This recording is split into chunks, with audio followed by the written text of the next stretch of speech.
Roslyn had always suspected her career counselor was either drunk, delusional, or both when he'd stamped "approved" on her application to the Galactic Defense Academy. Now, sitting in the back row of Combat Training Room Delta 9 aboard Training Station Omega Prime, watching a 2-meter-tall bear creature casually snap a steel pipe in half while discussing breakfast preferences, she was absolutely certain of it. "And that," rumbled Grok, the aforementioned bear thing, "is why honey-glazed plasma rats are superior to raw moonfish. The sweetness complements the screaming." Roz blinked slowly. The screaming? Right, because that was a perfectly normal thing to rate your breakfast by.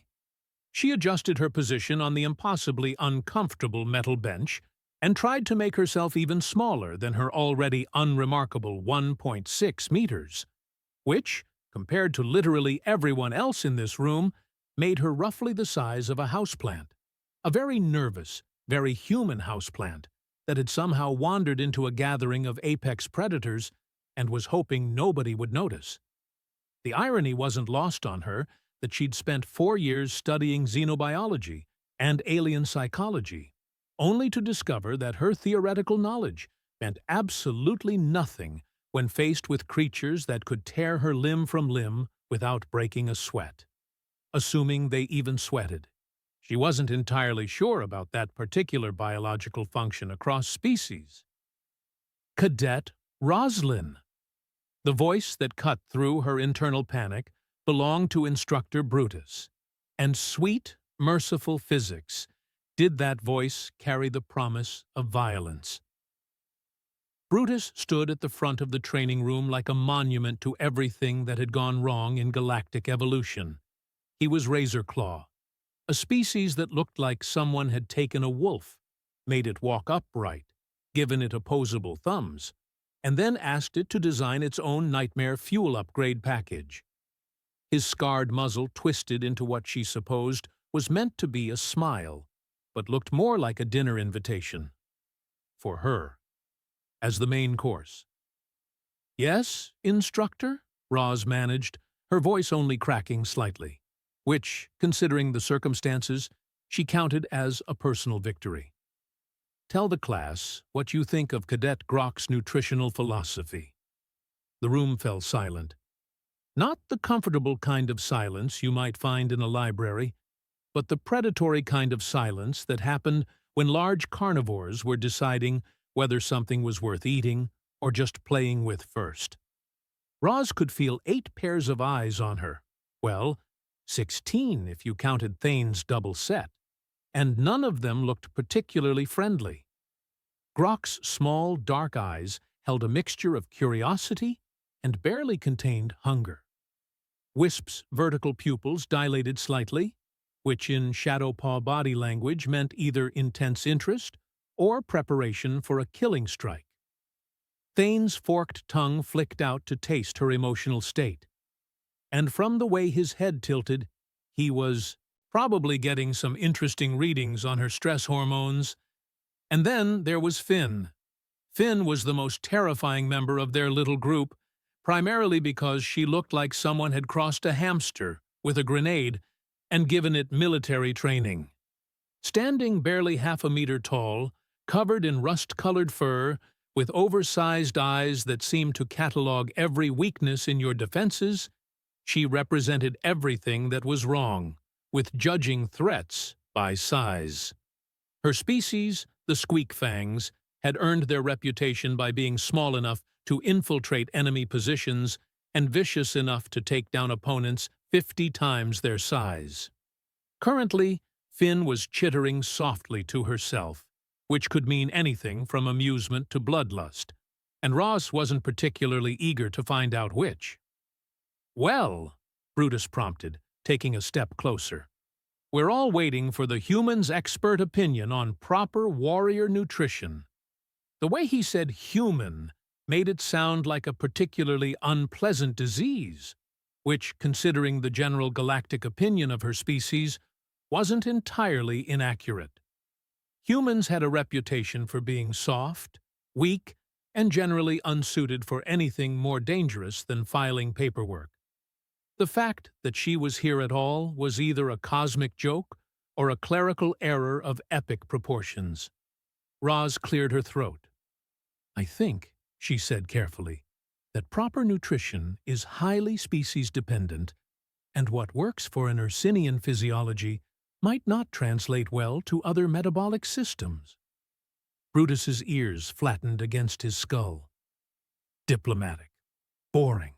Weak. He circled her desk like a shark who'd just caught the scent of blood in the water.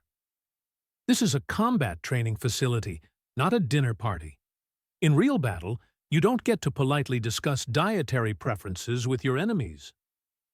"Actually," Roz said, and immediately regretted opening her mouth as every predatory gaze in the room sharpened, "understanding an enemy's nutritional requirements can be tactically relevant. If you know what they eat, you know their hunting patterns, their energy cycles, their potential weaknesses during different metabolic states."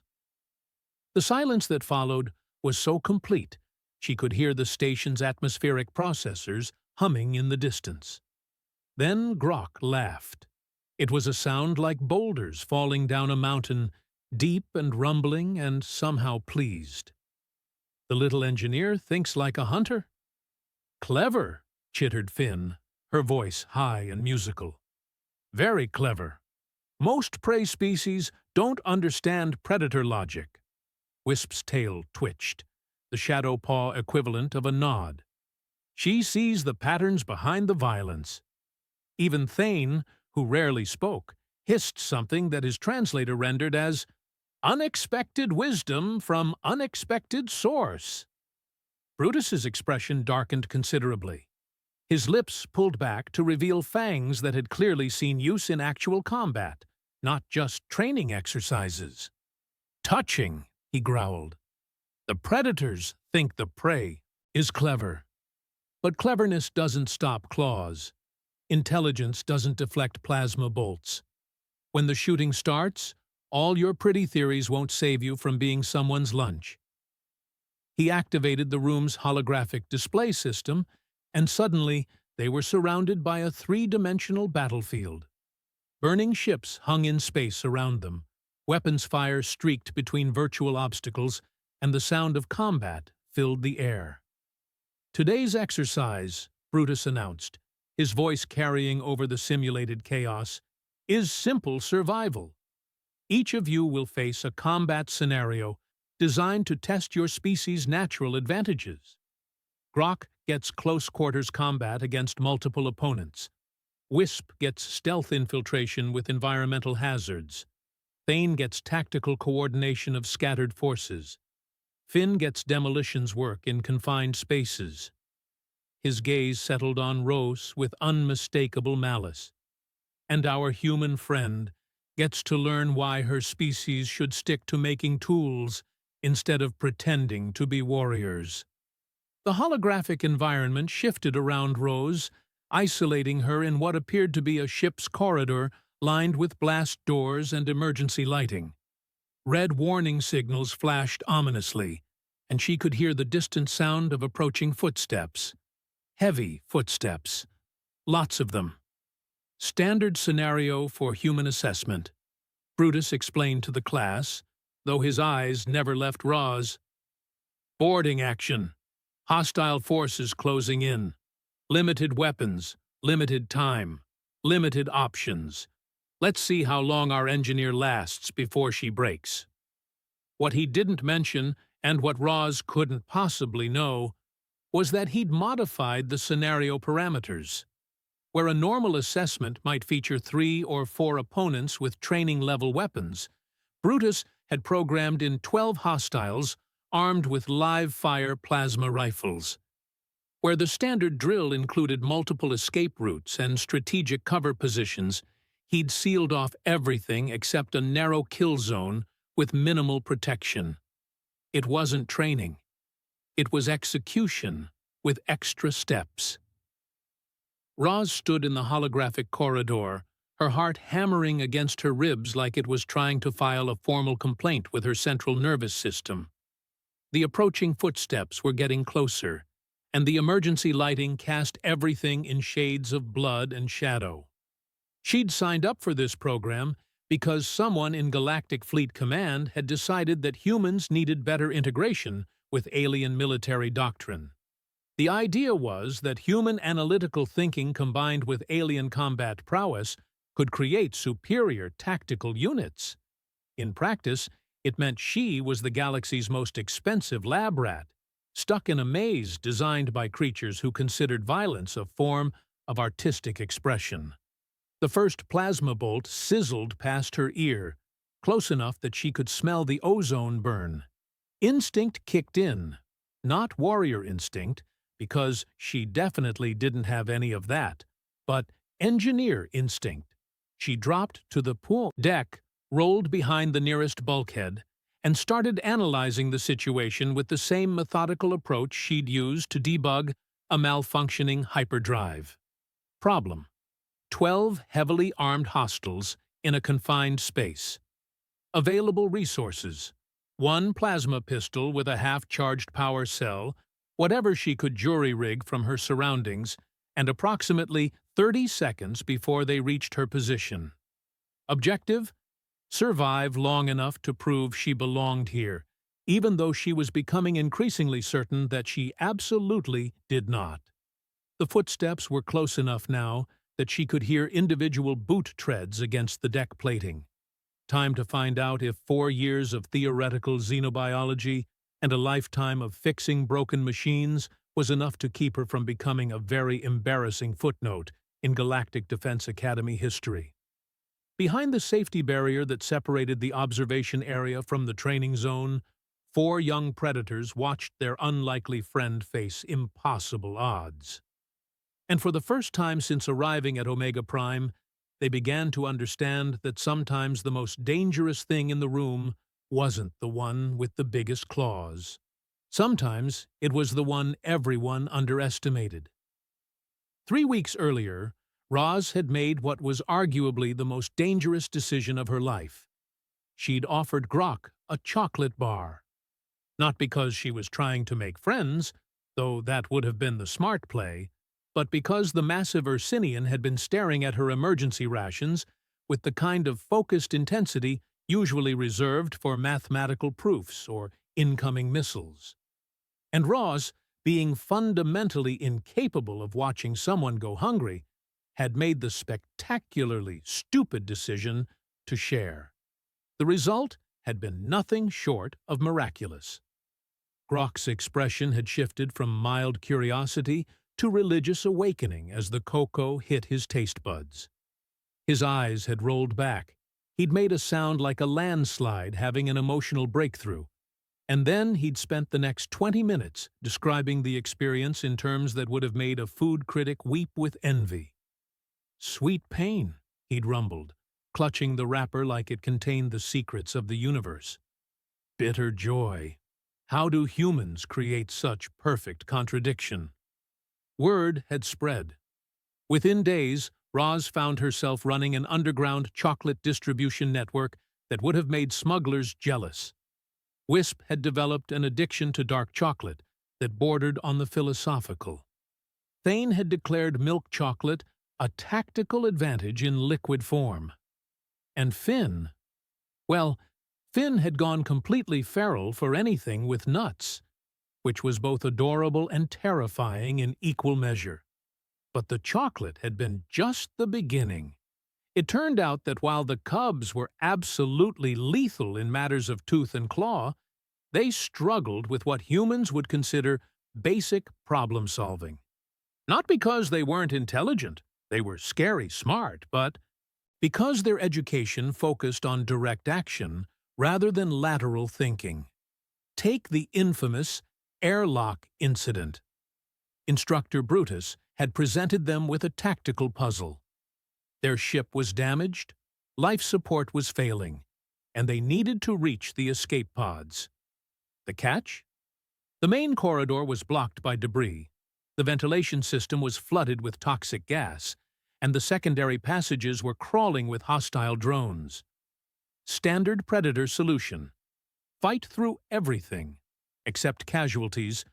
Hope the strongest survive. Grok had volunteered to simply smash through the debris with his bare hands. Wisp had suggested using her natural stealth abilities to sneak past the drones. Thane had proposed a direct assault on the drone control center. Finn had offered to blow up everything that wasn't nailed down and see what happened. All perfectly reasonable solutions if you were a 7-foot-tall killing machine with natural armor plating and a casual relationship with mortality. Roz had quietly raised her hand. What if we don't fight any of it? The cubs had stared at her like she'd just suggested they all take up interpretive dance as a combat technique.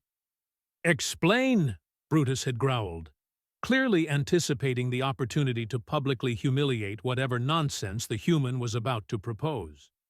"Well," Roz had said, pulling up the ship's schematic on her tablet. "The debris blocking the main corridor is mostly loose hull plating, right? And the toxic gas in the ventilation system is heavier than standard atmosphere, so it's settling in the lower sections. The drones are programmed to patrol predetermined routes in the secondary passages." She'd highlighted different sections of the ship as she talked, building her argument like she was explaining a particularly interesting engineering problem. "So instead of going through any of those areas, we go around them. The outer hull has maintenance crawlways that run parallel to the main corridors. They're too small for the drones, too narrow for the debris to block completely, and high enough to avoid the gas accumulation. We cut through here, here, and here." Her stylus traced a path across the hologram. "And we reach the escape pods without encountering any of the hazards." The silence that followed had been so profound that she'd actually checked to make sure the room's life support was still functioning. Then Finn had started laughing. A high, musical sound that somehow managed to convey both delight and deadly appreciation. She turned a combat scenario into a maintenance problem. "No fighting," Wisp had mused, her tail curling with interest. "No blood, no glory, just efficiency." "Boring," Thane had declared. "But effective. Interesting approach, human." Grok had been quiet for a long moment, processing this new concept. Finally, he'd nodded slowly. "Sometimes the strongest warrior is the one who doesn't need to fight." Brutus had looked like someone had just told him that the laws of physics were merely suggestions. His lesson plan, carefully designed to demonstrate the superiority of direct combat solutions, had been completely derailed by a human with a tablet and an engineering degree. "Clever," he'd admitted through gritted teeth. "But cleverness doesn't replace strength. In real combat, there isn't always a way around the problem."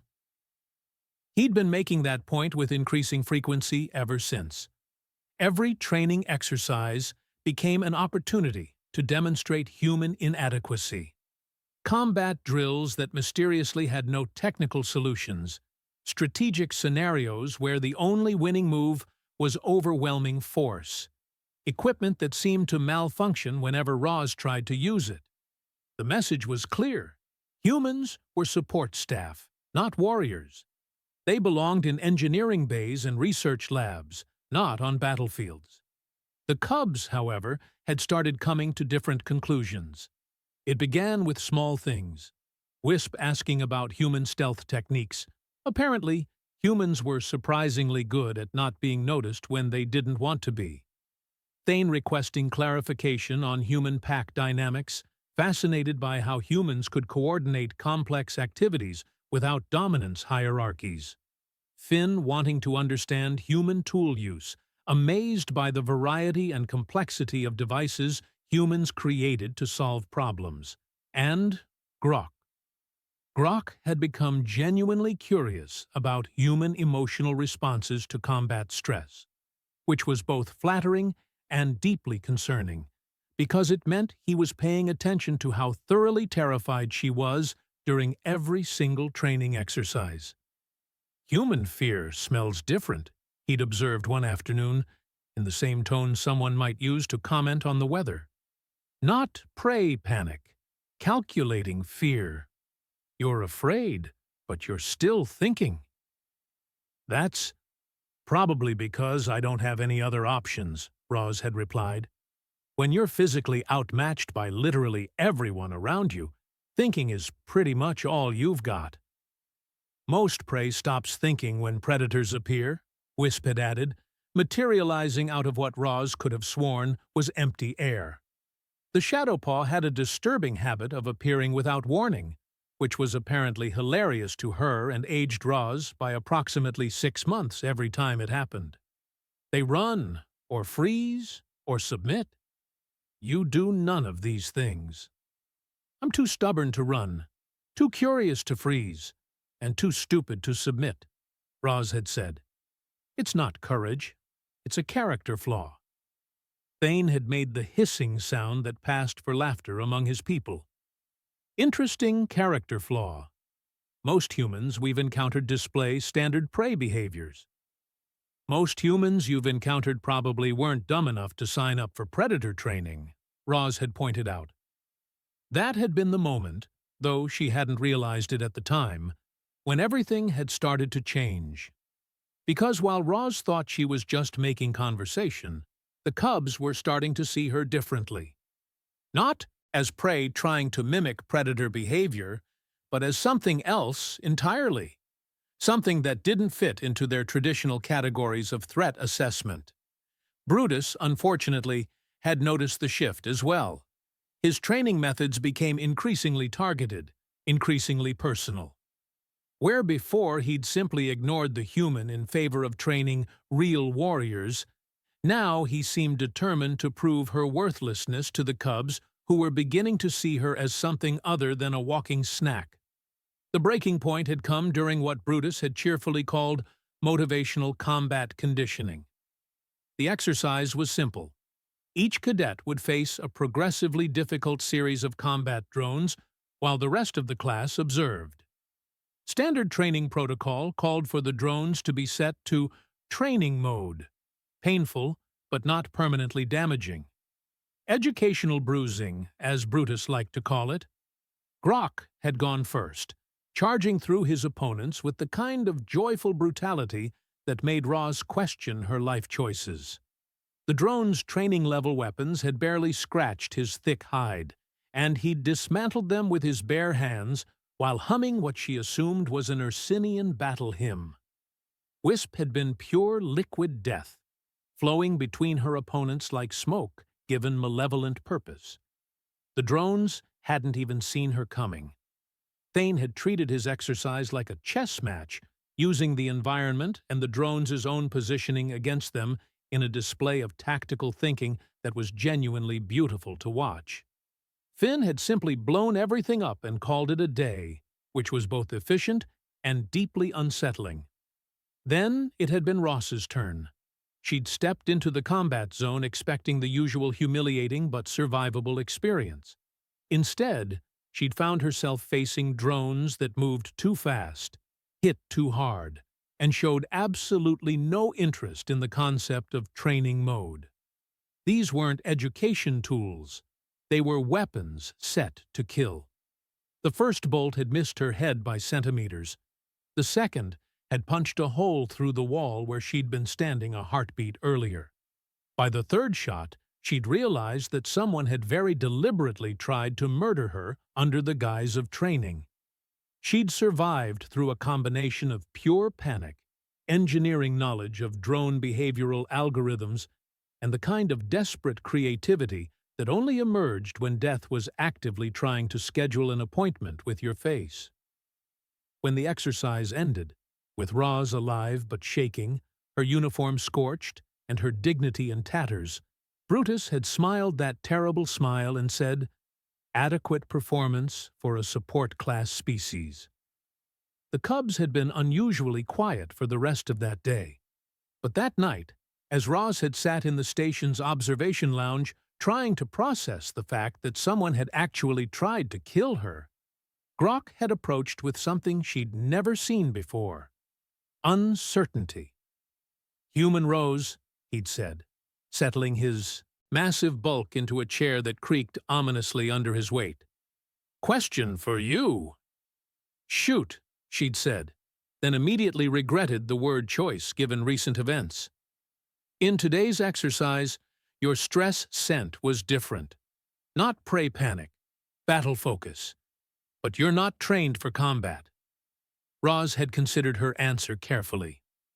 "No, I'm not trained for combat, but I am trained to solve problems under pressure. Combat is just a really dangerous type of problem solving." Grok had nodded slowly. "This is why you survived. You treated attackers as problems to solve, not threats to fear." "Pretty much, yeah. This is not typical human behavior?" Roz had laughed, short and sharp. "Not even close. Most humans would have run screaming or curled up in a ball and hoped for the best. I'm just too stubborn to die properly." That had been when Wisp had materialized out of the shadows, because of course she had, followed by Thane and Finn. Apparently, they'd all been thinking along similar lines. The instructor's combat scenario was not calibrated for training, Thane had observed, his forked tongue tasting the air thoughtfully. Lethality settings were inappropriate for educational environment. "Way inappropriate," Finn had chittered, her small hands clenching into fists. "Those were kill shots. Saw the targeting patterns myself." "Someone tried to hurt Pack's sister," Wisp had said, and there had been something in her voice that made Roz's blood run cold. "This is not acceptable." Pack's sister. When had that happened? "Look," Roz had said, trying to defuse whatever was building in the room. "I knew the risks when I signed up. Humans don't belong in combat training with predator species. Everyone knows that.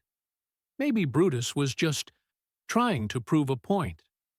The looks she'd received could have frozen plasma.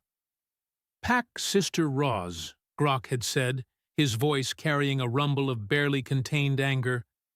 "There is difference between proving point and attempted murder. Today was murder." And that had been the moment when Roz realized she wasn't just the token human in a class of predators anymore.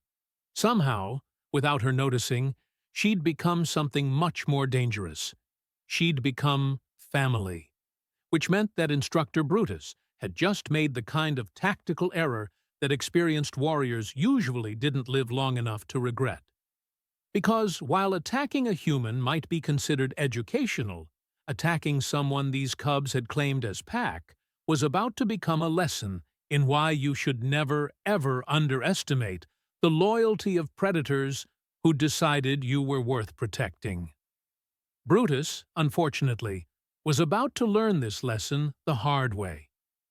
The thing about psychotic instructors, Roz reflected as she crouched behind a makeshift barricade of overturned furniture, was that they really didn't appreciate being proven wrong, especially when the proving was done by someone they'd specifically tried to kill.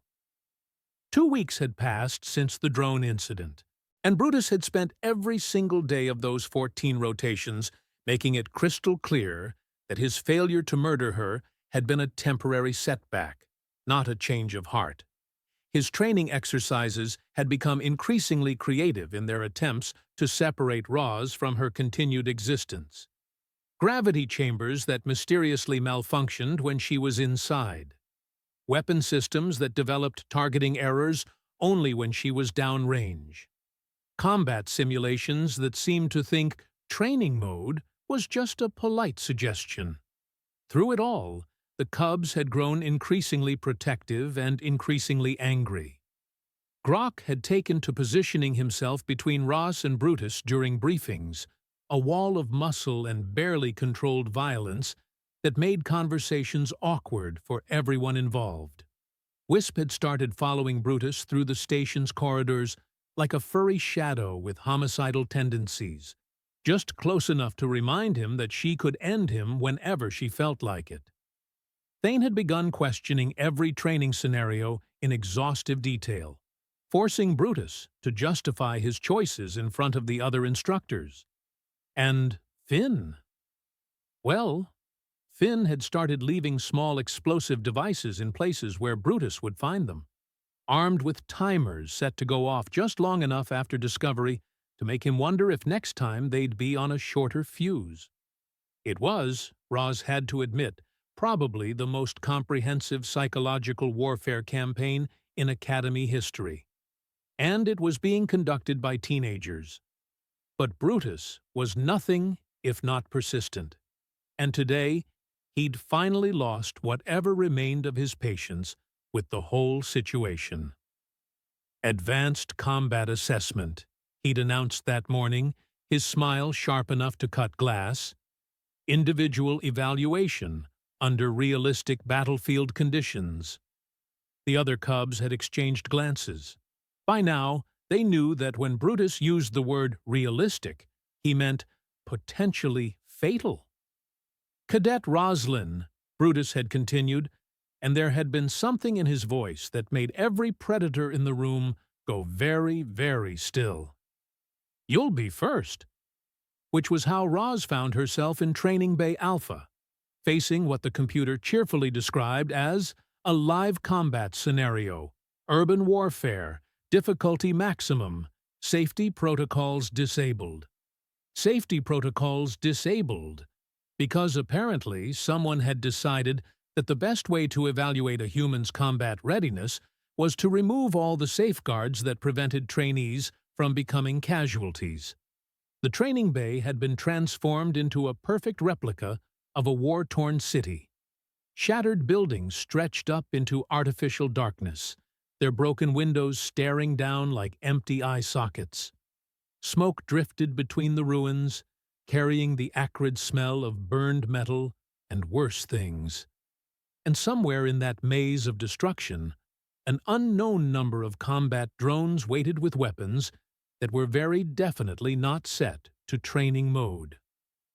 Standard assessment protocol, Brutus had explained to the cubs who were watching from the reinforced observation deck above. Cadet will navigate the urban environment, neutralize hostile contacts, and reach the extraction point. Time limit, 30 minutes.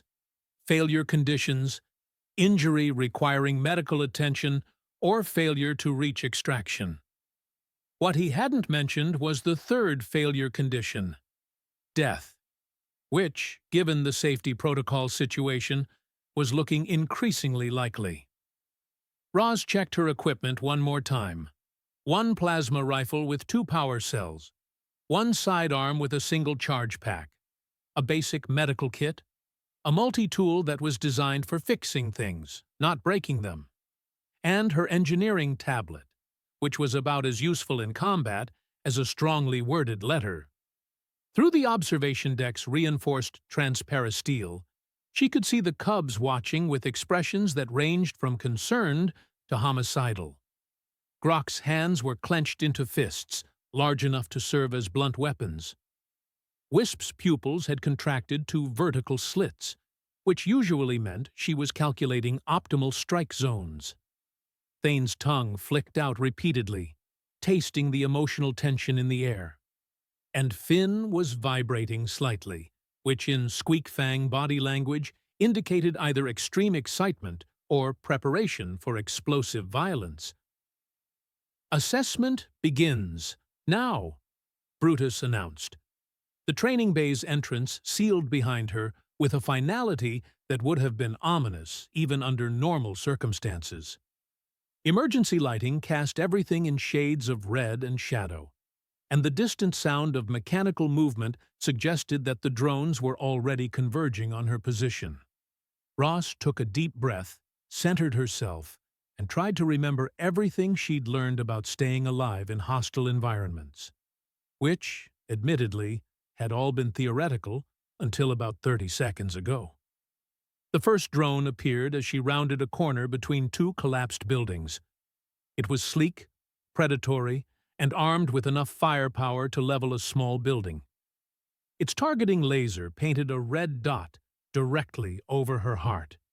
She dove sideways as the plasma bolt turned the air where she'd been standing into superheated gas. The shot punched through the concrete wall behind her like tissue paper, which was educational in all the wrong ways. Two more drones emerged from the rubble, flanking her position with the kind of tactical coordination that suggested someone had programmed them to work as a pack. Their weapons charged with the high-pitched whine that preceded really unpleasant surprises. This was the moment when a properly trained warrior would have done something impressive and violent. A razor claw would have charged straight at them, trusting in speed and natural armor. An Ursinian would have found something heavy to throw. A shadow paw would have vanished into the environment and struck from an unexpected angle. Roz pulled out her engineering tablet and started calculating firing arcs. The drones paused, apparently confused by this response. They'd been programmed to respond to standard combat behaviors: fight, flight, or freeze. They had no tactical framework for dealing with an opponent who treated them like a particularly aggressive engineering problem. Ross used their confusion to full advantage. She pulled up the training bay's environmental controls, because every artificial environment had environmental controls, and someone had forgotten to restrict her access, and started making modifications. Emergency lighting could be overloaded to create blinding flashes. Atmospheric processors could generate localized fog. Gravity generators could be adjusted to create temporary low-grav zones. And the building's structural supports could be weakened just enough to make certain areas unstable. The first drone resumed its attack pattern just as Roz triggered the emergency lighting overload. The training bay strobed white-hot for 3 seconds, overloading every optical sensor in the area. In the confusion, she relocated to a new position and began Phase 2 of her impromptu strategy. From the observation deck, the Cubs watched their human friend turn a combat scenario into a masterclass in environmental manipulation. She wasn't fighting the drones. She was reprogramming their battlefield. "She's weaponizing the architecture," Thane observed, his voice carrying a note of professional admiration. "Look at those firing solutions," Wisp murmured. "She's not trying to destroy them directly. She's making them destroy each other." Indeed, Roz had begun using the training bay's own systems to redirect the drones' attacks. A gravity field adjustment here, a structural weak point there, and suddenly the drones found themselves shooting at targets that weren't where they appeared to be, or triggering building collapses that caught their own units. It was brilliant. It was innovative. It was absolutely not standard combat doctrine. And Brutus looked like someone had just told him that everything he'd believed about warfare was wrong. "Cheating," he snarled, his claws extending as he watched Roz methodically dismantle his carefully constructed death trap. "She's using systems that wouldn't be available in real combat." "Actually," Finn piped up, her voice sweet as poisoned honey, "most urban environments have environmental controls. Standard galactic military engineering code requires—" "I know what the code requires," Brutus snapped, "but real warriors don't hide behind technical loopholes." On the training floor below, Roz had just convinced 2 drones to shoot each other, while a third got crushed by a ceiling collapse she'd triggered with a precisely placed plasma bolt to a support beam. She was breathing hard, her uniform was torn, and she had a cut on her forehead from flying debris. But she was winning, and that was absolutely unacceptable. Brutus moved to the control console with the kind of casual purpose that made experienced predators nervous. His claws danced across the interface, making adjustments that caused several warning lights to start flashing. "Instructor," Grok rumbled, his voice carrying a note of warning. "What are you doing?" "Advanced difficulty adjustment," Brutus replied without looking up. "If the human wants to play with environmental controls, let's give her something more challenging to work with." The training bay's lighting shifted from red to amber, and new icons appeared on the status displays. More drones, faster drones, better armed drones, and according to the readout that made Finn's fur stand on end, all of them equipped with hunter-killer protocols. "That's not assessment anymore," Wisp said, her voice deadly quiet. "That's execution." "Sometimes," Brutus said, finally looking up from the console, "execution is the most honest form of assessment." Below them, Roz had just realized that her tactical situation had gone from challenging to absolutely impossible. The new drones moved like liquid lightning, their weapons tracked with military-grade targeting systems, and their coordination suggested combat AI that was several generations beyond anything that should have been in a training facility. She ran. Not because running was a good tactical choice, there wasn't anywhere to run to, but because standing still would have resulted in immediate vaporization. Behind her, plasma bolts turned stone into slag, and metal into memory. The drones pursued with the relentless efficiency of machines that had been programmed to kill and nothing else. Ross dove behind the wreckage of what had once been a civilian transport, her mind racing through options that were rapidly dwindling toward zero. Her weapons were nearly depleted, her environmental tricks were exhausted, and the drones showed no signs of slowing down. Through the observation deck's speakers, she could hear Brutus providing commentary for the Cubs' benefit. "Notice how quickly the human's tactical situation deteriorates when faced with real opposition," he said, his voice carrying the tone of a professor delivering a lecture. "This is why prey species require predator protection. Without it, they simply cannot survive in hostile environments." Above her, Roz could see the cubs pressed against the observation windows. Grok's massive hands were flat against the transparasteel, his claws leaving scratches in the reinforced surface. Wisp was a blur of motion, searching for any way to reach the training floor. Thane had his hands on the observation deck's control panel, trying to override the lockdown protocols, and Finn was making sounds that her translator was refusing to process, probably because they were anatomically impossible threats in at least 6 languages. "She needs help," Grok stated, his voice flat with controlled rage. "She needs to learn," Brutus corrected. "Pain is an excellent teacher." That was when Finn stopped making untranslatable threats and started speaking in perfectly clear standard, galactic. "Instructor Brutus," she said, her voice carrying the kind of deadly sweetness that preceded thermonuclear warfare. "What would happen if someone were to, accidentally, trigger the emergency blast doors while you were conducting this assessment?" Brutus turned to look at the tiny squeak fang, and for just a moment, something like uncertainty flickered across his features. "The blast doors are sealed during combat exercises. Academy regulations."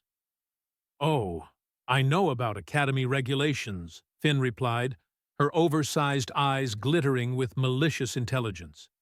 "I also know about structural weak points, explosive placement calculations, and what happens when you overload a blast door's closing mechanism with a localized electromagnetic pulse."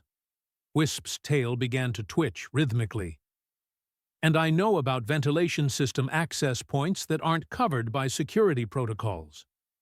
"And I know about combat drone override frequencies," Thane added, his voice carrying the patient tone of someone explaining something to a particularly slow child. Grok cracked his knuckles, a sound like trees falling. "And I know about what happens when someone threatens pack family." For the first time since Roz had met him, Instructor Brutus looked genuinely uncertain. He was facing 4 juvenile predators who had just made it very clear that Academy regulations, respect for authority, and concern for their own academic standing were all negotiable concepts when it came to protecting their human. "You're threatening a superior officer," he said, though his voice lacked its usual confidence. "We're discussing theoretical scenarios," Finn corrected sweetly. "Purely educational speculation about emergency procedures and structural engineering." Below them, Roz was running out of options and real estate. The drones had herded her into a kill zone with no cover and no escape routes. Their weapons were charging for a synchronized strike that would turn her into constituent atoms. "Time's up, human," Brutus announced, and reached for the final firing authorization. That was when he made his second tactical error of the day. He forgot that predators, especially young ones, didn't issue warnings. They just acted. What happened next would later be described in Academy reports as a coordinated multi-species tactical response to instructor misconduct. The Cubs called it family business.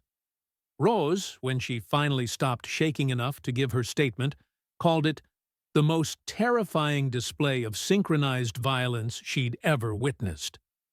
Brutus called it a career-ending mistake. Finn moved first. Her small hands danced across a device that definitely hadn't been in her equipment kit that morning, and every blast door in the observation deck suddenly developed acute mechanical problems. Specifically, they exploded inward in a shower of sparks and twisted metal that would have been beautiful if it wasn't so absolutely horrifying. Wisp vanished. Not metaphorically, literally vanished, using shadow paw abilities that weren't supposed to be possible for juveniles. One moment, she was standing next to Thane, the next she was somehow inside the training bay's control systems, her claws moving across interfaces with surgical precision. Thane's eyes rolled back as he accessed the deep tactical awareness his species was famous for, processing the battlefield like a living computer. "Drone override frequency is 2.36 terahertz, he announced calmly. "Structural weak points identified. Optimal strike patterns calculated." "And Grok?" Grok simply stepped through the reinforced blast barrier like it was made of paper. The sound of rending metal filled the air as the massive Ursinian carved a Grok-shaped hole through what was supposed to be impenetrable Academy security. His roar, because of course he roared, was the kind of sound that made entire ecosystems reconsider their life choices. "Nobody hurts, Pack Sister." Below in the training bay, the combat drones suddenly found themselves dealing with multiple system failures as Wisp rewrote their targeting protocols in real time. Instead of hunting Rose, they began attacking each other with the confused efficiency of machines following contradictory programming. Brutus lunged for the manual override controls, intending to restart the exercise with even deadlier parameters. He never made it. Grok hit him like a furry meteor, and the two of them went down in a tangle of claws and violence that would have been educational if anyone had been taking notes. Which they weren't, because everyone was too busy trying not to become collateral damage. The fight lasted exactly 18 seconds. Not because Brutus was weak, razor claws were legitimately dangerous in single combat, but because he was facing 4 opponents who had spent weeks studying human military tactics and applying them to predator instincts. While Grok kept Brutus occupied with the straightforward application of overwhelming force, Wisp materialized behind him with a medical injector full of fast-acting sedatives. Thane coordinated their movements with tactical precision that would have impressed career officers. And Finn, well, Finn had apparently been carrying enough explosive devices to level a small building, which raised questions about Academy security protocols that nobody wanted to answer. When the smoke cleared, Instructor Brutus was unconscious, wrapped in restraint cables, and hanging upside down from the observation deck like a very uncomfortable piñata. The Cubs stood around their handiwork with the satisfied expressions of predators who had successfully defended their territory. Roz, meanwhile, was sitting in the ruins of the training bay, covered in dust and debris, trying to process the fact that she was still alive.